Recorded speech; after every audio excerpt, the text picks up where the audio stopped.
महापुरुषों ने जगत मंगल के लिए सदैव शास्त्रों के वचनों को साक्षात्कार करके बोला है।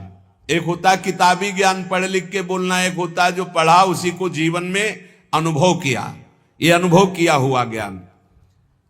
ये जो लोग प्रश्न करते हैं कि मैं अपने परिवार का पोषण करता हूं, धन कमाता हूं, बेटी बेटा पढ़ाता लिखाता हूं, इनके ब्याह करता हूं, भजन नहीं करता हूं, तो कोई पाप भी नहीं करता, तो मुझे नरक क्यों मिलेगा? ध्यान से सुनिए। कह रहे हैं या एषाम पुरुषम साक्षादात्म प्रभमीश्वरम ना भजन्त्य वजानन्ति स्थानात् भ्रष्टा पतन्त्यधः। चाहे वो 4 वर्णों में किसी वर्ण वाला हो, 4 आश्रमों में किसी आश्रम वाला हो, वर्ण और आश्रम में रहने वाले हर व्यक्ति का कर्तव्य है भजन करना। भेजे ही गए हो भजन करने के लिए।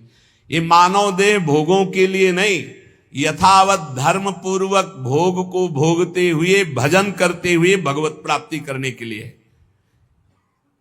इस तन का एक ही फल है भजन। नर्तन कर फल विषय न भाई, भजी राम सब काम बिहाई। जो मनुष्य मानव देह प्राप्त करके भजन नहीं करता, उसको इस बात का दंड मिलता है। वो अपने वर्ण आश्रम से भ्रष्ट होकर नीच योनियों में जाता है और बहुत कष्ट पाता है। क्यों? क्योंकि एक ही ये योनि है जिससे हम निकल पाएंगे 84 लाख योनियों में। भगवान ने कृपा करके दिया है। खास करके विवेकवान पशुवत मनुष्य जीवन व्यतीत करने वाले तो बहुत हैं विश्व में, जिनको कोई भगवान से मतलब नहीं। थोड़ा कुछ धार्मिक हुए तो नर्क स्वर्ग तक की बात है। जीवन मुक्ति या भगवत साक्षात्कार ये तो बातें ही नहीं मिलेंगी। अगर कहीं मिलेंगी तो किसी भारत के ब्रह्म ऋषि का बीज बोया हुआ है तभी मिलेंगी, ये अन्यत्र नहीं है। जीवन मुक्त होना, तत्वबोध और भगवत प्रेम, भगवत साक्षात्कार, ये केवल भारत की भूमि के ब्रह्म ऋषियों ने अनुभव किया। अन्यत्र तो बस स्वर्ग और नर्क, इन्हीं की चर्चा मिलेगी। अगर कहीं है तो किसी भारत के ब्रह्म ऋषि का बीज बोया हुआ है, वहां अन्यथा नहीं है। बड़े भाग्य हैं कि इस पावन भूमि में जन्म लेकर हम भजन करके भगवत प्राप्ति करते हैं।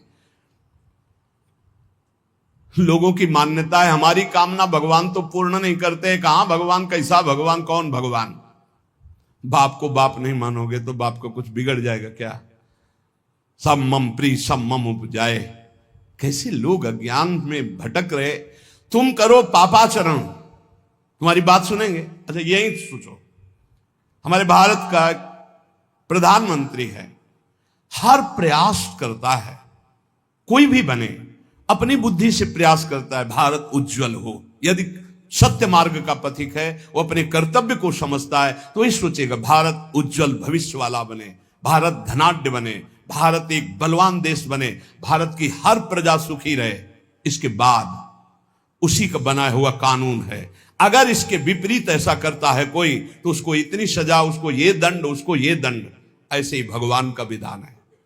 यदि आप धर्म मार्ग में चलोगे तो उज्जवल भविष्य वाले, आप अध्यात्म बल से बलवान, आप परमानंद की प्राप्ति करने वाले। आप विपरीत मार्ग में धर्म विरुद्ध चलोगे तो आपको रोग, शोक, दंड, चिंता, भय, शोक, नरक, मृत्यु ये सब प्राप्त होंगे। भगवान ने निर्णय कर दिया। अगर अब आप साबित हो चुके हो महापापी हो और आप राष्ट्रपति को प्रार्थना करें कि मेरी फांसी टाल दी जाए और उनकी मौत हो जाए, तो न्यायाधीश के द्वारा पास किया हुआ आपका फांसी का मृत्यु दंड भी टाल दिया जाएगा। ऐसे ही भगवान कह रहे सर्वधर्मान परित्यज्य, रास्ता बता रहे मामेकम शरणम ब्रज अहम त्वाम सर्व पापेभ्यो मोक्षयिष्यामि मा शुचा। हे भगवान ये पूर्ण कर दो। क्या किया तुमने भगवान के लिए? भगवान ने तुम्हें मानव देह दिया, भगवान ने प्रकृति दी, भगवान ने सब कुछ व्यवस्था की। तुम केवल पापाचरण करो, भगवान तुम्हारी नौकरी करे। तुम भगवान के अंश हो, भगवान ने तुम्हें देह दिया, भगवान ने प्रकृति दिया, तुम भगवान के लिए क्या कर रहे हो? तुम हमारी समाज के लिए जो भगवान ने रचा है उसके लिए क्या कर रहे हो? अपनी वासनाओं की पूर्ति। तो दंड नहीं भोगोगे और क्या भोगोगे? तुम्हारे गाली देने से भगवान कोई छोटे हो जाएंगे? तुम्हारे थूकने से आकाश गंदा हो जाएगा? तुम कर सकते हो तो सिर्फ अपना बुरा कर सकते हो और कुछ नहीं कर सकते। लिख लो हमारी बात। अगर कुछ भी मंगल हो रहा है तो भगवान के बनाए विधान से मंगल हो रहा है। संत समागम, हरि कथा, नाम जप, भगवत आराधना, ये उनकी कृपा से हो रहा। तुम कर सकते हो तो शब्द लिख लो, केवल अपना बुरा कर सकते हो, वही बुरा कर रहा है। भगवान को गाली दे रहा है, भगवान को नहीं मान रहा, नास्तिकता बढ़ रही, मनमानी भगवान ने मेरा कर्जा नहीं, कर्जा लेते समय भगवान से पूछा था, कर्जा लेते समय भगवान से विनय की थी, धर्म से चला है तू, भगवान की आज्ञा का पालन कर रहा है तू। अरे भगवान तो सबके पिता हैं, परम उदार हैं, गाली देने वाले को भी प्रकृति से नहीं रोकते कि इसको श्वास मत लेने देना, ये मुझे गाली देता है, नहीं, अच्छी ऑक्सीजन देते हैं, पानी देते हैं, भोजन देते हैं, उसके लिए पृथ्वी फट नहीं जाती है, उसको भी पृथ्वी अपनी गोद में रखती है, जो भगवान को गाली दे। कैसे नीच बुद्धि वाले अपना काम बनाने के लिए आए हो और अपना काम बिगाड़ रहे हो, जिनसे काम बनना है उन्हीं में नास्तिकता कर रहे हो। कौन है आधार यहां इस जगत का? वही सर्वाधार परमात्मा। तुम अंधे हो, दिखाई नहीं दे रहा? ये सूर्य किसके बल से तेजवान है, ये वायु किसके बल से चलती है, किसके बल से पृथ्वी, आप देखो किसके आदेश से हो रहा है। एक जरा सा झटका आता है, प्रांत का प्रांत चकनाचूर हो जाते हैं। वो सामर्थ्यशाली भगवान है, तुम्हारे कुछ कहने से होगा, चींटी की तरह पिस जाओगे। उसकी शक्तियां अनंत हैं। होश में अगर जीवन को मंगलमय सार्थक बनाना है तो एकमात्र भगवान की शरण है, और अगर कुछ भी और करोगे तो अपने को बर्बाद करोगे, सिर्फ बर्बाद करोगे, सिर्फ विनाश करोगे अपना, और कुछ मंगल नहीं कर सकते। भगवान का आश्रय ले लो, वो बहुत करुणामय है। ये जो पुरुष चारों वर्ण या चारों आश्रम में है, यदि भजन नहीं करते तो इस बात का दंड मिलेगा कि मानव देह तुम्हें मिला है भगवत प्राप्ति के लिए। देखो, बोले भला पिता अपना बालक का अहित चाहता है? हां, चाहता है। एक पिता के पुत्र ने किसी नाबालिग का बलात्कार करके उसको मार डाला। उससे वो समाचार वाला पूछता है कि आप अपने ऐसे पुत्र के लिए क्या बोलेंगे? तो बोले, यही बोलूंगा कि जल्दी से गिरफ्तार किया जाए और उसको फांसी की सजा दी जाए। मेरे बालक ने ऐसा अपवित्र कार्य किया, मैं कभी देखना नहीं चाहूंगा कि वो मेरे सामने आवे, उसको जल्दी से जल्दी पकड़ा जाए और ये जब एक साधारण पिता ऐसा बोल सकता है तो असाधारण पिता जो धर्म के विरुद्ध चलेगा, तिनकर काल रूप में भ्राता, वो भगवान साक्षात धर्म स्वरूप है। कोई धर्मात्मा पिता नहीं चाहेगा कि उसका पिता अपवित्र कार्य करे और उसे गले से लगाए। फिर भी मेरे भगवान कह रहे हैं, अहम तो हम सर्व पापेभ्यो मोक्षयिष्यामि मा शुचा अपिचेत सुदुराचारो भजते माम अनन्य भाग। महादुराचारी भी हो तो आ जाए कह के कि प्रभु मैं आपका हूं, आपके सिवा कोई मुझे नहीं बचा सकता, तो मैं तुम्हें साधु सम्मंतव्य सम्यक व्यवसिता हिस्सा, मैं तुम्हें साधु बनाऊं। फिर भी भगवान को कैसे शब्दों से बोल दे, कोई भगवान नहीं। मन मानी आचरण करो, पता चल जाएगा भगवान है कि नहीं, अंतिम समय तक तो पता चल जाए। एक डॉक्टर बोले थे हमसे, जब गंगा किनारे भ्रमण करते थे, बहुत अमेरिका से पढ़ के आए थे, मार विज्ञान छांटते चले जाए, कौन भगवान, कैसा भगवान, क्या। अब गंगा किनारे तो एक अलग रहनी थी, उदासीन, ना बोलना किसी से। तो उनसे कहा, नहीं ऐसा अपमान मत करो, भगवान अब कैसे हम तुम्हें छाती चीर के दिखावें कि हैं, हम ऐसे जी रहे हैं, ये साधु महात्मा ऐसे जी रहे हैं, केवल हवा में जी रहे हैं, नर्क स्वर्ग की चाह नहीं। लेकिन छाती से कहता हूं, हृदय से कहता हूं, त्रुटि हमारी, करुणा उनकी। अगर कहीं भी हमें कुछ भी असंतोष हुआ है तो मेरे आचरण का, मेरे विचार का, मेरी क्रियाओं का हुआ है, और उनकी कृपा का वार पार नहीं। अपार करुणा करुणालय। और मिलना, तुम बहुत दूर हो हमसे, तुम दूर हो, लेकिन मेरे प्रिया प्रीतम मेरे से दूर नहीं। अब वो कोई ऐसी दूरबीन नहीं कि मैं तुम्हें दिखा सकूं कि देखो। ये हम कोई प्रमाण तुमसे नमस्कार नहीं चाहने के लिए कह रहे, ये इसलिए कह रहे कि प्रभु कितना प्यार करते, तुम्हें कैसे बताऊं। हजारों प्राण हो तो न्यौछावर कर दे, ऐसा प्यार करते हो। ऐसे नहीं को स्वप्न में आके प्यार करते हो, भाव में आके प्यार करते हैं। जैसी भावना करोगे वैसे ही तुम्हें अनुभव कराएंगे। वो है, प्रत्येक कण में है, प्रत्येक क्षण में वो मेरे साथ है। ऐसा बिल्कुल माइक से कह रहा हो, आचार्य बल से, गुरु बल से, कि विश्वास करो, वो केवल ध्यान का विषय नहीं है, वो केवल भजन का विषय नहीं है, वो मित्र की तरह मिलते हैं, वो संभाषण करते हैं, वो साथ खेलते हैं। पर ये बात वही देख सकता है जो उन तक पहुंच चुका है, जो उनके चिंतन में तन्मय है। अन्यथा ये मायाकृत नेत्रों से बात नहीं देखी जा सकती। इसलिए उसका पतन निश्चित है जो मनुष्य शरीर पाकर के भजन नहीं करता है। भगवान ने केवल भजन के लिए दिया है। दुष्यंता पर कायेषु स्वात्मानम हरिमीश्वरम मृत के शानुबंधेस्मिन बद्ध स्नेहा पतंत्यधः। भाई शरीर का अभिमान मत करो, ये मरा ही मरा, अभी मरा या कल मरा, मरा ही है पक्का। मृत्यु प्रतिपल साथ है। ये शरीर मृत शरीर समझो, कब छूट जाए कुछ पता नहीं। इसके संबंधी भी छूट जाएंगे। इस शरीर से प्रेम गांठ करने का मतलब है नरक यात्रा तय करना। इसलिए इससे ज्यादा प्यार मत करो। इसे खूब कई बार हमने प्रार्थना की साधकों से, इस शरीर को ऐसा समझो जैसे कंजूस मालिक बेईमान नौकर से काम लेता है, ऐसे ले इससे। इसको छूट दे दी तो ये पूरी की पूरी जिंदगी बर्बाद कर दे। इसे बेईमान जैसे नौकर ना हो। ईमानदार नौकर अपने आप काम करता है, ये अपने आप नहीं करेगा। बेईमान नौकर जो आराम करना चाहता है, लगाओ काम में 4 घंटे, 124 घंटे में 20 घंटे इसको संसारिक काम, साधना के काम, भजन कार्य, आनंद समेट लो। यहां कमाने आए हो, यहां कोई तुम्हारा घर नहीं, कोई मकान नहीं, कोई दोस्त नहीं, कोई परिवार नहीं। ये परदेश है स्टेशन जैसा। तुम्हारी टिकट कटी, भागे, पूछोगे भी नहीं कि ये पत्नी तुम कैसे रहोगी, ये बच्चों तुम कैसे रहोगे। नहीं, चले गए, दोबारा कभी देखने को नहीं मिलेगा। न तुमको वो, न वो तुम्हें, कभी नहीं मिलेगा। ये ऐसा माया का जादू का खेल, सत्ता ही खत्म हो जाती है। इसलिए हे भाई, इस शरीर में रहने वाले अपने स्वरूप को जान लो और किसी से भी द्रोह मत करो। वो मूर्ख हैं जो इस अपने शरीर को तो अमर मानते हैं, दूसरे शरीरों को मारकर खाते हैं मांस। देख लो, ये ऋषि मुनियों की वाणी है। आत्मस्वरूप को पहचान लो, वही आत्मा चीटी में, वही सर्वत्र भगवान है। वो मूर्ख हैं जो अपने शरीर को आत्मा मानकर पोषण करते हैं, दूसरे शरीरों की हत्या करके उनका मांस खाते हैं। बोले हम हत्या नहीं करते, हम तो दुकान से ले आते हैं, तो बराबर फल मिलता है। कर्ता, प्रेरक, अनुमोदन, तीनों को बराबर पाप मिलता है। एक जो काट रहा है, एक जो खरीद के ला रहा है, और एक जो बनाकर पका करके खा रहा है, खवा रहा है।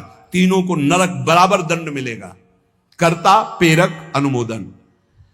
ये कैवल्यम संप्राप्ता ये चातातिश्च मूढ़ताम त्रैवर्गिका क्षणिका आत्मानम घातयन्ति ते। जो लोग ये भगवत प्रदत्त शरीर प्राप्त करके कैवल्य परम पद प्राप्त नहीं कर लेते और ज्ञान बघाड़ते रहते हैं, वो पूरे ज्ञानी भी नहीं है और पूरे मूर्ख भी नहीं है। उनकी बड़ी दुर्दशा होती, ना इधर के रहते ना उधर के रहते, मजरे ढो। सदैव वो अर्थ, काम, वासना इन्हीं में फंसे रहते हैं। एक क्षण के लिए उनको चैन शांति नहीं मिलती। जो मनुष्य शरीर पाकर अपना उद्धार नहीं कर लेता, वो अपने पैरों में मानो अपने हाथ से कुल्हाड़ी मारकर काट रहा है, वो आत्मघाती है, वो दुर्गति को प्राप्त होता है। एत आत्महनो अशांता अज्ञाने ज्ञान मानिनः सीदंत्य कृत कृत्या वही काल ध्वस्त मनोरथा। ऐसे जो ज्ञान बगाड़ते रहते हैं और ब्रह्म बोध नहीं किया, निरंतर भजन नहीं करते, इनको आत्मघाती कहते हैं। जानते हैं पर मानते नहीं हैं। ये इन आत्मघातियों को कभी शांति प्राप्त नहीं होती, इनकी कर्म परंपरा कभी नष्ट नहीं होती।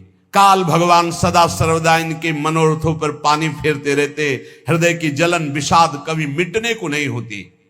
इसलिए हित्वात्यायास रचिता गृहापत्य सुहृच्छ्रियः तमो विशन्त्य निच्छन्तो वासुदेव परांगमुखा। वासुदेव भगवान श्री कृष्ण के चरणों का आश्रय ले लो, उनसे विमुख मत हो। विमुख होकर यदि तुमने धन रुपया पैसा मकान सब समेट भी लिया तो भाई जब जाओगे कुछ साथ नहीं। एक बार कृष्ण कहा, एक बार राम कहा, एक बार राधा कहा, ये सत्य वस्तु तुम्हारे साथ जाएगी। इसलिए बार बार राम राम कृष्ण कृष्ण हरि हरि राधा राधा बोलते हुए अपना काम करो तो तुम्हारा लौकिक भी पुष्ट और पारलौकिक भी पुष्ट हो जाएगा।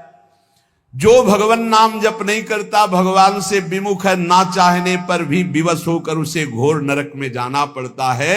इसलिए सदगति प्राप्त करने के लिए नाम जप अत्यंत आवश्यक है। ये कलिकाल की बड़ी महिमा वर्णन की भगवान व्यास जी ने। जो फल सतयुग में 10,000 वर्ष ब्रह्मचर्य रहकर दोनों हाथ उठाकर दाहिने पैर के अंगूठे के बल खड़े होकर भजन करने से मिलता था, ध्यान दीजिए कितना कलयुग का कृपा प्रसाद है। कलयुग को बहुत बुरा कहा जाता है, तो ये बात पक्का समझो, दो पक्ष सब में होते हैं, कृष्ण पक्ष और शुक्ल पक्ष, एक अंधेरे का पक्ष एक प्रकाश का। तो कलयुग में दो पक्ष हैं। एक अंधेरे का पक्ष अगर भगवान से विमुख हो तो नष्ट कर देगा। यहां कह रहे हैं भगवान महर्षि वेद व्यास देव जी, यत्कृते 10 त्रेतायाम हायनेन तत् द्वापरे तश्च मासेन हरहोरात्रेण तत्कलौ तपसौ ब्रह्मचर्यस्य जपादेश्च फलम द्विजा प्राप्नोति पुरुषस्तेन कलिसाध्यति भासितम। सतयुग में 10,000 वर्ष ब्रह्मचर्य से रहकर दाहिने पैर के बल अंगूठे के खड़े होकर दोनों हाथ उठाकर मंत्र जपने से जो फल मिलता था, वह त्रेता में 1 वर्ष ऐसी साधना, द्वापर में 1 मास 1 महीने, और कलयुग में 24 घंटे नाम कीर्तन करने से वो फल प्राप्त हो जाता है। सतयुग में 10,000 वर्ष तक, सोचो कितना बड़ा। कलयुग जैसा कलयुग समयुग आन नहीं, जो मन कर विश्वास, जो नर कर विश्वास, बहुत बड़ा लाभ कलयुग। 24 घंटे नाम कीर्तन से वो फल मिलेगा, जो बड़ी बड़ी तपस्याओं से, बड़े बड़ी साधनाओं से। बोले सतयुग बहुत श्रेष्ठ है, द्वापर त्रेता बहुत श्रेष्ठ है, हमें लगता कलयुग बहुत श्रेष्ठ है। धन्य है कलयुग जो 24 घंटे नाम कीर्तन से वो हजारों वर्ष की तपस्या का फल प्राप्त करा दे। भगवान व्यासदेव जी कहते हैं, मैं कलयुग की पूजा करता हूं, मैं उसे सर्वश्रेष्ठ कहा कि सतयुग में ध्यान, त्रेता में यज्ञ, द्वापर में देवार्चन, ध्यायन कृते यजन यज्ञ त्रेतायाम द्वापरेर्चयन यदाप्नोति तदाप्नोति कलौ संकीर्त केशवम। जो सतयुग में ध्यान से, त्रेता में यज्ञ से, द्वापर में पूजा करने से मिलता था, कलयुग में केवल नाम कीर्तन से फल मिल जाता है। इसीलिए नाम संकीर्तनम यस्य सर्व पाप प्रणाशनम। कलयुग में सबसे बड़ी साधना नाम जप करो, नाम कीर्तन करो, लीला चरित्र गाओ, लीला चरित्र सुनो। जो इस कलयुग में अपना कल्याण नहीं कर पाया तो फिर और युग में कल्याण करना बड़ा कठिन। अंगूठे के बल खड़े होके देखो, कई मिनट खड़े रहोगे। ऐसे उपमन्यु आज बड़े बड़े महात्माओं के चरित्र आते हैं, 1000 वर्ष, 10,000 वर्ष ऐसे। अरे यही सौभरी ऋषि यमुना में डुबकी लगा के भजन करके देखो, कई मिनट करोगे। जल को स्तंभित कर दिया, समाधिस्थ। ऐसे ऐसे महात्मा, अपने लोग महात्मा कहते हैं अपने को। डुबकी लगा के 2 मिनट नहीं रुक सकते नीचे, वो समाधिस्थ हैं। मछली को देख के 50 ब्याह करते हो, तुम मोबाइल में देख के क्या करोगे, तुम्हारे क्या होगा। इसीलिए बहुत होश में। कलयुग में बहुत महानता है भगवत प्राप्ति की, बहुत सुविधा है भगवत प्राप्ति की, होश में हो जाओ तो। पर ये होश रहने नहीं देता। ये किसके होश उड़ाता है, इसका प्रवेश कहां है, बता चुके कई बार। मदिरा पान करने वाला, मांस खाने वाला, पराई स्त्री से व्यभिचार करने वाला, और स्वर्ण चोरी करने वाला, जुआ खेलने वाला, छल झूठ कपट रजोगुण, ये सब इसके स्थान है। नाम जप करो, पवित्र भगवत प्रसाद पाओ। कहां कलयुग है, आनंद ही आनंद। बोलो यहां कितनी देर कलयुग लगा तुम्हारे ऊपर, आनंद ही आनंद है। कलयुग समजुग आन नहीं, जो नर कर विश्वास, गाय राम गुण गण विमल भौबिन तरह प्रयास। कितना बड़े कलयुग केवल नाम आधारा, कोई बात और हो ना हो, राधा राधा राधा पार हो गए। सुखस्यांतरम दुखम दुखस्यांतरम सुखम पर्यायेणोपसर्पन्ते नरम नेमि मरा इव। भाई जैसे रात के बाद दिन आता है, दिन के बाद रात आती है, ऐसे तुम सुख में हो तो दुख आने वाला है, तैयार हो जाओ। और दुख में हो तो सुख आने वाला है। सुखम शांतरम दुखम, दुख शांतरम सुखम, भगवान व्यासदेव जी कह रहे। ये पक्का तुम्हारे पूरे जीवन क्रम लगा रहेगा, क्योंकि तुम्हारा प्रारब्ध रच चुका है। सुख के बाद दुख, दुख के बाद सुख, ऐसा चलेगा। ये चक्र की तरह चलता रहता है। इसलिए तुम सुख में भूलो नहीं और दुख में प्रभु को भूलो नहीं। नाम जप निरंतर करो तो सुख दुख से परे हो जाओगे। जातस्य नियतो मृत्यु पतनम च तथोन्नते विप्रयोगावसानस्तु संयोगा संचयः क्षयः विज्ञायना बुधा शोकम न हर्षमुपयान्ति ये तेषामेवेतरे चेष्टाम शिक्षन्ता सन्ति तादृशा। हे भाई, मेरी बात सत्य मान लीजिए। जातस्य नियतो मृत्यु, तुम्हारा शरीर जन्म लिया है ना, मरेगा पक्का। कल एकांतिक में एक भाई से पूछा, प्रश्न कर रहे थे, भाई तुम्हें कभी आता है कि मरोगे? बोले नहीं। हमारा सत्संग सुनना रोज मिलेगा ये आपको। सत्संग में एक बार तो रोज आएगा कि तुम मरोगे, नहीं आएगा? रोज आता है। आपका तो अभ्यास बन गया होगा सुनने का कि मरने वाली बात तो रोज आती है। यही हमको संभालेगी, क्योंकि जाना है। जो संभलते नहीं हैं वो लड़खड़ा के गिर जाते हैं। रोज संभलना है, मरना है। जातस्य नियतो मृत्यु पतनम च तथोन्नति। अगर शरीर जन्मा है तो मरेगा आज, नहीं तो कल तैयार हो जाओ। जाना है, जाना है। कब जाना है पता नहीं है। फांसी वाले को तो समय बता दिया जाता है कि कल 12 बजे होगी, अपने को अपना ये भी समय नहीं पता है, पता नहीं कब जाना है। उसे पता हो जाए तो अच्छा रहता है। सब डर जाते कि इतना रह गए। बर्थडे कोई तो मनाता नहीं, शोक डे जरूर मनाता, लेकिन अब पता नहीं इसलिए बर्थडे मना रहे हैं। वैसे तो नहीं मनाना है, नहीं मनाना है। मनाना है गुरु प्रदत्त जन्मदिन। जिस दिन से दीक्षा हुई वही दिन हमारा सार्थक है। और यदि मनाना है तो नाम कीर्तन करके मनाना है। बर्थडे कैसे मनाया जाता है जानते हो? प्रिया प्रीतम को विराजमान करो, श्रृंगार करो, ब्याहुला करो और रात भर कीर्तन करो और खूब सबको पकवान पवाओ और जय जयकार लगाओ। हम कह रहे रोज बर्थडे मनाओ, बहुत बढ़िया है भैया। इस तरह का बर्थडे, इस तरह का बर्थडे। खोल रहे हैं शराब, गंदी गंदी सब खान पान और नाच रहे हैं, और ये कोई बर्थडे? समय नष्ट कर रहे हैं। कितना कीमती, राधा राधा राधा, कितना कीमती समय आप कैसे नष्ट करो? बहुत लोभ लगता है। इतना कीमती, एक श्वास खरीद नहीं सकते 50 वर्ष की कमाई में। 50 वर्ष की कमाई की जो श्वासें तुमने व्यर्थ की, सब श्वासों के द्वारा जो आपने धन एकत्रित किया, एक श्वास नहीं खरीद सकते। ऐसा कीमती श्वास राधा राधा।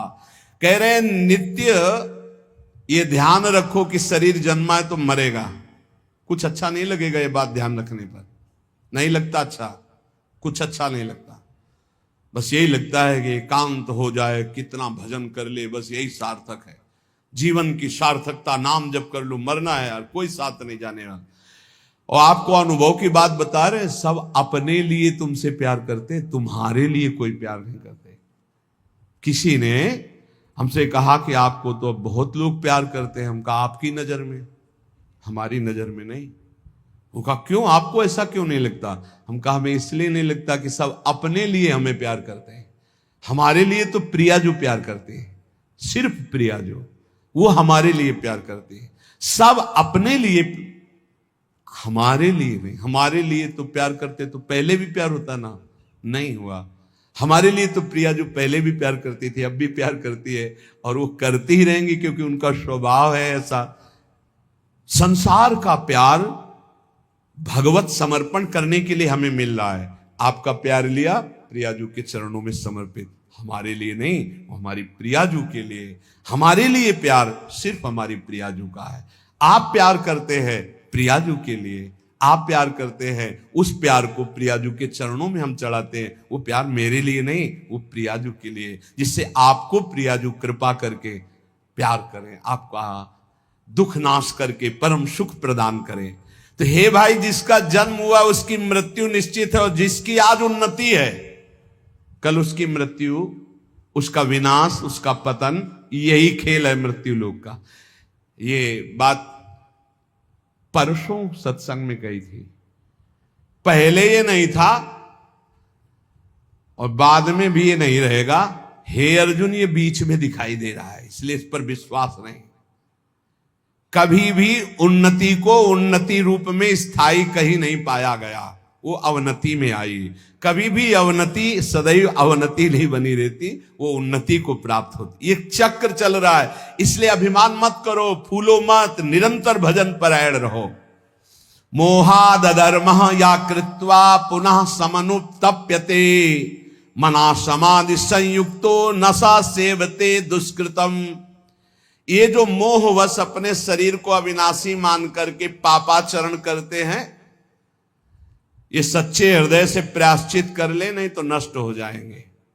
हर पाप बम की तरह जमा हो रहा है तुम्हारा, जब फूटेगा ना बिल्कुल नष्ट कर देगा, किसी काम का नहीं रखेगा। जो जो तुम जान रहे हो कि पाप हो रहे हैं, इनका फटाफट प्रायश्चित कर लो। पाठ के द्वारा, भजन के द्वारा, संत महापुरुषों की सलाह के द्वारा उनको नष्ट कर दो। नहीं, वो जब वृक्ष रूप हो जाएंगे तब फिर तुम नष्ट नहीं कर पाओगे। एकाग्रता पूर्वक देखो तुमसे कौन कौन पाप हो रहे हैं, वर्तमान में कौन कौन पाप हुए हैं, उन पापों का क्या प्रायश्चित है, उनका प्रायश्चित कर लो। यथा यथा मनस्तस्य दुष्कृतम कर्म गर्हते तथा तथा शरीरम तु तेना धर्मेण मुच्यते। जैसे जैसे आप जलोगे अंदर से, अरे कैसे पाप हो गया, कैसे हटे, हे भगवान मैं बहुत परेशान हूं, ये नीच मन मुझे बहुत जला रहा, रो लिया, पाप नष्ट हो गया। ड्रामा नहीं, असलियत में जैसे जैसे तुम उस पाप कर्म की निंदा करोगे, अंदर से धिक्कार है, धिक्कार है, कैसे हो गया मेरे से, प्रभु कैसे हो गया, नाथ मुझे बचाओ, ये अंदर जलोगे तो कह रहे हैं वो पाप कर्म नष्ट होना प्रारंभ हो गया। त्यों तुम्हारा शरीर निर्मल होना शुरू हो जाएगा। और यदि प्रायश्चित नहीं किया तो शरीर दंड मिलेगा। इसीलिए जैसे कोई तुम्हारी निंदा कर रहा है, कोई तुम्हारा अपमान कर रहा है, तुम्हारा मन जल रहा, सह लो, तुम्हारे पाप नष्ट कर रहा है वो। बड़ी कृपा है उसकी हमारे ऊपर कि बिना शारीरिक दंड के वो मन को जला करके हमारे पापों को भस्म कर देता है। यदि आपने प्रायश्चित नहीं किया, आपने पाठ जप तप के द्वारा पाप को नष्ट नहीं किया, तो वो दंड देगा। एक और उपाय बता रहे हैं, यदि विप्रा कथयते विप्राणाम धर्मवादिनाम ततो अधर्म कृतान क्षिप्रम अपराधात प्रमुच्यते। यदि ब्रह्म ऋषि कोई महात्मा, एक तो सुनेंगे ही नहीं, और यदि वो आपकी बातें सुन लें कि आप उनसे कह दें कि मैंने ये पाप किया है, अब इसका क्या प्रायश्चित है, यदि वो कह दे जाओ ऐसा कर लो, तो उसी कृत्य से आपका सारा पाप नष्ट हो जाएगा। अगर वो ये कहते हैं अरे कुछ नहीं करना, सब ठीक हो जाएगा, जाओ, बिना कुछ किए सारे पाप नष्ट हो जाएंगे। इतनी महिमा गुरुदेव की, ब्रह्म ऋषियों की। यदि विप्राह कथयते विप्राणाम धर्मवादिनाम ततो अधर्म कृतात विप्र अपराधात प्रमुच्यते। वो अपराध रहित हो जाएगा। अगर वो कह दे जाओ जाओ, अच्छा कुछ नहीं, सब ठीक हो जाएगा, बिल्कुल उसका कोई प्रायश्चित नहीं करना पड़ेगा और कोई कर्म वो दंड नहीं देगा, पर दोबारा नहीं होना चाहिए। एक ध्यान रखिए, क्षमा उसी का होता है जो पुनः नहीं करता। अगर पुनः करता है तो फिर वो मिल जाता है। प्राण यात्रा निमित्तम च व्यंगरे भुक्तवज्जने काले प्रशस्त वर्णानाम भिक्षार्थी पर्यटेत गृहान। विरक्त उपासक को चाहिए कि अपने जीवन यापन के लिए केवल उतनी ही भिक्षा ग्रहण करे जिससे पेट पोषण हो जाए, बस। ये आप लोगों के लिए बहुत बढ़िया है। देखो, किसी से मांगना नहीं, कोई संग्रह नहीं, कोई परिग्रह नहीं, रोज का रोज जो श्री जी का प्रसाद खाओ, रात दिन भजन करो, काहे प्रपंच में फंसते हो। ये रुपया, ये मोबाइल, ये संसारी लोगों से मिलना जुलना, ये गुरु कृपा से ही बचा जा सकता है, अन्यथा भारी प्रपंच है। रुपये में एक भारी दोष है, 99 का चक्कर नहीं हटता रुपये में, ये भारी दोष है। 100 जमा हुए तो 110, 120, 130 जमा करते करते मर गया, चवन्नी खर्चा नहीं किया, नरक गया। बहुत बहुत विचित्र है। भगवान बचावे। जैसे कंचन दलदल, वैसे कामिनी दलदल, वैसे कीर्ति दलदल। इन दलदलों में जो गिरा तो गुरु कृपा बचाए तो बचाए, नहीं निकल पाना मुश्किल है। बहुत खतरे का दलदल है, ऊपर से एकदम रोड जैसा दिखाई देता है और गए तो बस निकलने लायक नहीं रहोगे। कंचन कामिनी कीर्ति का दलदल। जीवन निर्वाह के लिए बस उदर में डाल लो, खूब डट के भजन करो, भगवत प्राप्त हो जाओ। जितना कम से काम चला लो उतना ही अपना भजन बचा लो। एक बार गिरिराज जी में जब पूज्य पंडित गया प्रसाद जी की समाधि, तो गुरुदेव भगवान ने कहा, इनका प्रकाश जानते हो क्यों हुआ? 45 वर्ष की अवस्था में गिरिराज जी महाराज के समीप विरक्त होके रहे, पर जिस दिन से विरक्त हुए उस दिन से कभी पैसा नहीं छुआ बाबा ने, कभी बाबा ने स्त्री स्पर्श नहीं किया, कभी बाबा ने प्रणाम नमस्कार स्वीकार नहीं किया। कंचन कामिनी कीर्ति तीनों पर विजय प्राप्त की हुए होने के कारण बहुत जल्द 45 वर्ष गृहस्थी में रहे, बहुत जल्दी इतना प्रकाश हुआ वैराग्य का। भाई जी जब पधारे थे तो बाबा को ऐसे दिव्य देह में दिखाई दे रहा था, भाई जी जा रहे, पंडित गया प्रसाद जी महाराज। एक काहे को अपना भजन बिगाड़ो, गुरु कृपा से भरण पोषण हो रहा, चकाचक खूब भजन एकत्रित करो। जितने से उदर पोषण हो जाए उतने ही भोजन पर अधिकार रखो, खूब भजन करो। भिक्षान्न है ये, आकाश वृत्ति से यहां आता है, वैसे भी भिक्षा तेहरा से मांग के रोटी लाई जाती। खूब भजन करो भाई यार, डट के। भजन ही जीवन का सार है। भिक्षा मिले तो हर्ष और ना मिले तो शोक ना करे।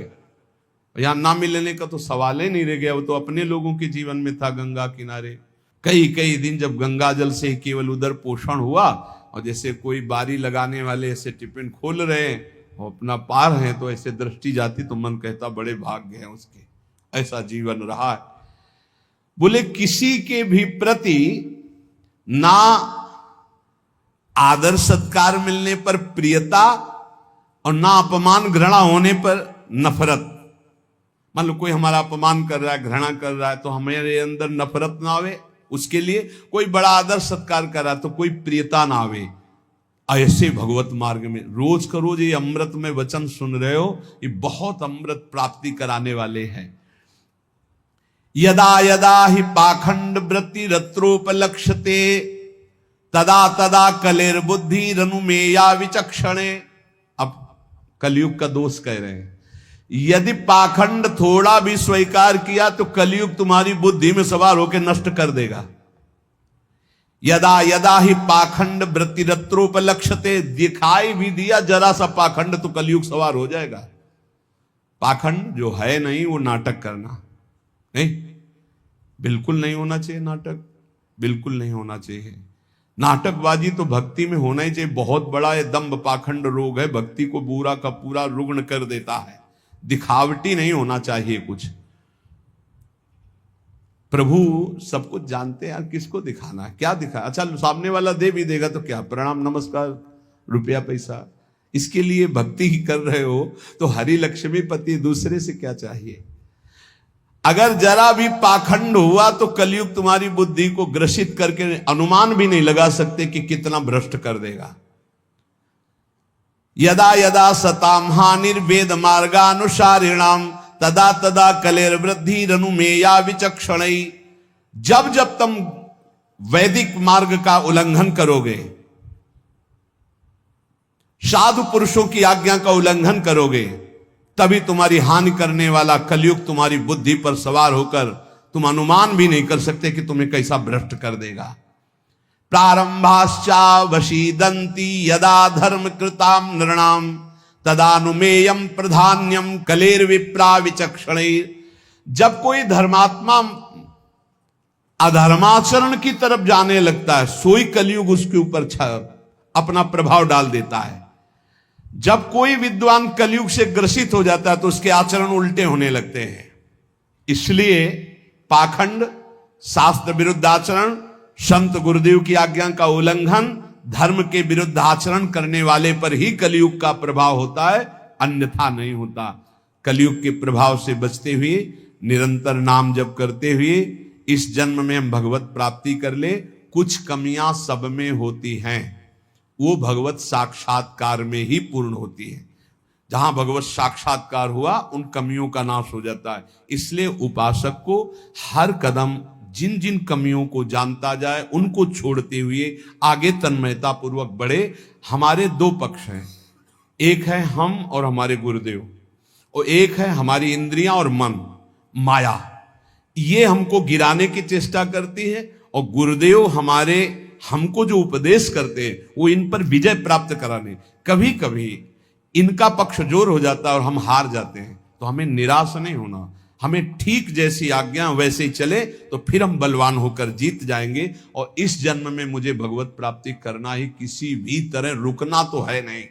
हम चाहे जितना कीचड़ में सन जाए, हमें रुकना नहीं, हमें चलना ही चलना है। क्योंकि ये शरीर छूटा तो अब और किसी शरीर में भगवत भजन बने ऐसी कोई संभावना